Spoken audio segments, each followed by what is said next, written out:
Welcome everyone to Bienvenido a Cuba, a quick guide to prepare you for your Cuban travel experience.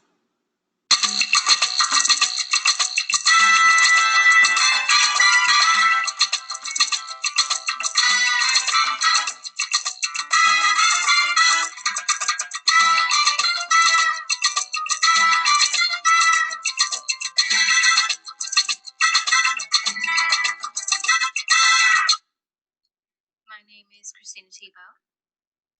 I will be the facilitator of this webinar today. A little bit about me. I am a content creator, a freelance writer and author, business and life coach, the head of marketing and promotion for my client Mediaire Sophisticate, a luxury travel and lifestyle management concierge, and currently a student at Full Sail University earning my master's in public relations. I hope that you all enjoy this webinar today. I hope that you find it, within its simplicity, very informative and very insightful. A little bit about Cuba that some of you may not know. It is technically considered a Caribbean island, Caribbean country. It is located in Latin America. It is north of Mexico and south of Florida and the Bahamas. Also, some of you may not know that in 1960, the U.S. government placed an embargo on Cuba to where no Cubans or Americans could travel back and forth between the two countries.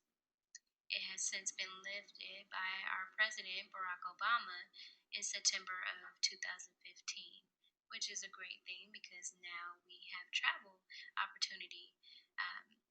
There still is limitations. Unfortunately, between the two countries, tourism is not allowed, but there are ways around it and ways for you as a traveler to gain cultural experience and to be able to also partake in such a beautiful country. Come see Cuba.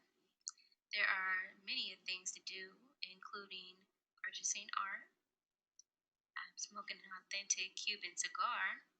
If you're 21 and older, trying the Havana rum, visit the beaches, watch the cultural dances and performances, and eat delicious delicacies.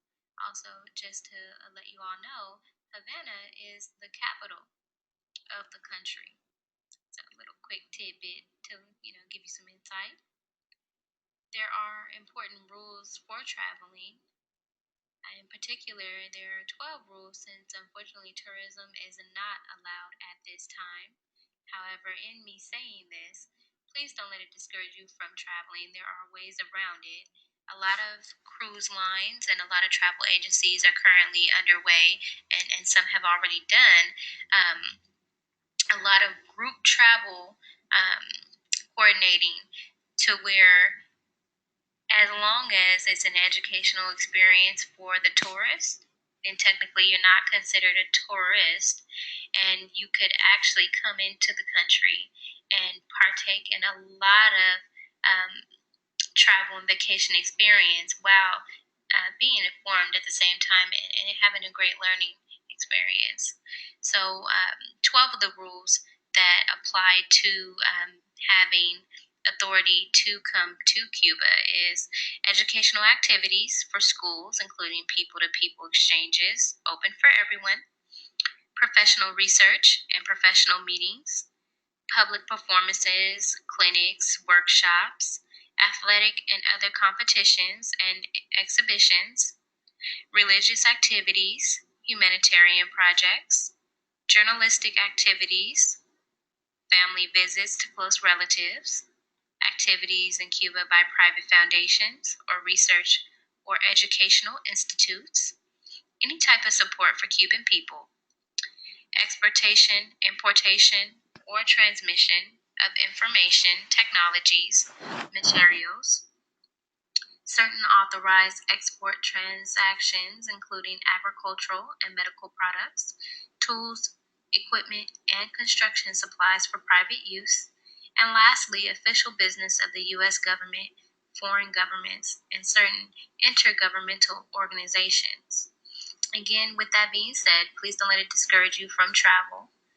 There are so many ways around this, but keep in mind that as a tourist, you technically do not fall under that guideline, and you would have to make sure that you abide by the country's governmental rules, because otherwise, whether from the Cuban government or the American government, you would face penalty. Just some little tidbits to know. Do not drink the water. Unfortunately, their water is not purified the same as it is in America. Therefore, it can cause a lot of stomach irritation. Therefore, drink bottled water at all times. Don't get caught frolicking around. Therefore, if you are going under the pretense of educational purposes, you want to make sure that you abide by that first. And then you take in the other sites around the country. Particularly laying on the beach sunbathing would not be advised.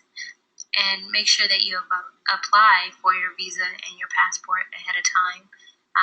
These things do not come very quickly, and you definitely want to have enough preparation prior to you leaving for your trip. One thing about Cuba that you definitely can expect is the pure authenticity, cultural vibes, and just the exotic views and sights and experiences that you can't really get anywhere else.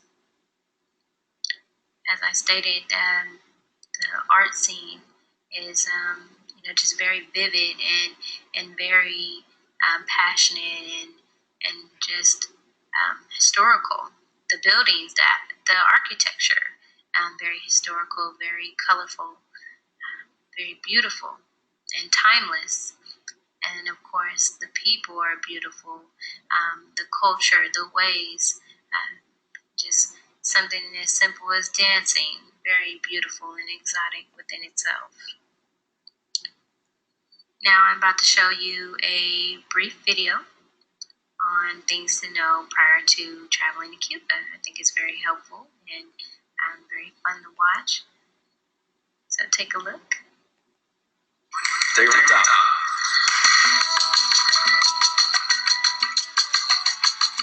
I'm Dory. And I'm Blaze, and we're filmmakers who just returned from a trip to Cuba.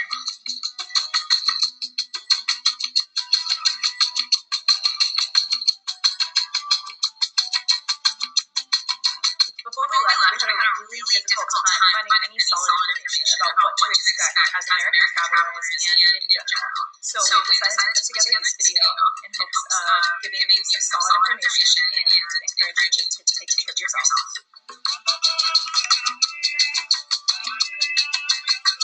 The first question that everyone was asking us was, can you travel to Cuba as an American? And the answer is yes, absolutely. We traveled legally.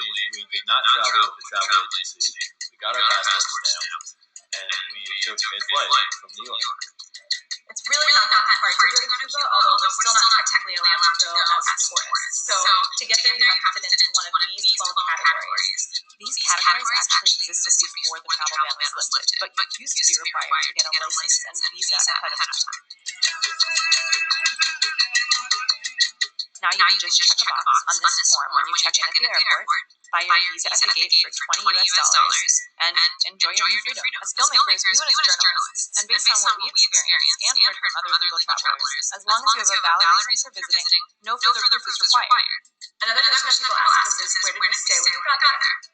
We stayed in Casa Particulares, which are private homes with rooms for guests. These are basically like bed and breakfasts, and they're an amazing way to experience Cuban hospitality and home-cooked meals. We booked the first couple nights on a website called Travel. Cuba Junkie. Before we left, we booked the first 2 nights of our stay via a travel website called CubaJunkie.com. Now, you can also stay in hotels, and Airbnb even has listings in Cuba, but we highly recommend the Casa Particular experience. Your host can advise on everything, connecting you with local tour guides and even casa hosts in other cities. Before arriving, we only booked our first few nights in Havana, but our incredible first host, Jorge, helped us figure out the rest once we were there. Another question that we were asked a lot was, did you feel safe as an American traveling in Cuba? And the answer was absolutely. We traveled throughout the entire country and never felt unsafe or uneasy at all. People were, in fact, really excited to be meeting Americans and just wanted to talk to us, get to know us, and spend some time with us. So, what was Cuba like? Cuba was...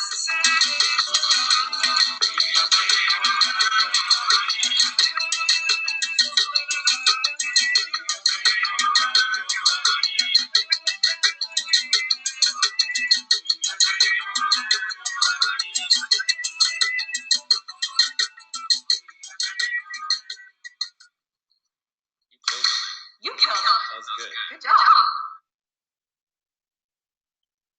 As you can see, Dory and Blaze had an amazing time, and they didn't let the no tourist rule stop them from going. You just, make it a educational adventure, and you can still obtain the same experience. And so that's why I definitely encourage all of you, if Cuba is on your list or dream places to visit, don't let anything come in between that. Go, travel, see the country.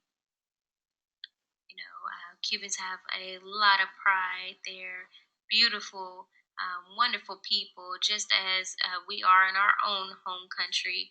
But they are excited to see new people and to have that experience. And one thing that you may not know is that a lot of the Cubans actually speak English. So whereas you think that there's this language barrier or that you may not feel safe, a lot of them are very inviting and welcoming and excited to meet you just as you are to meet them.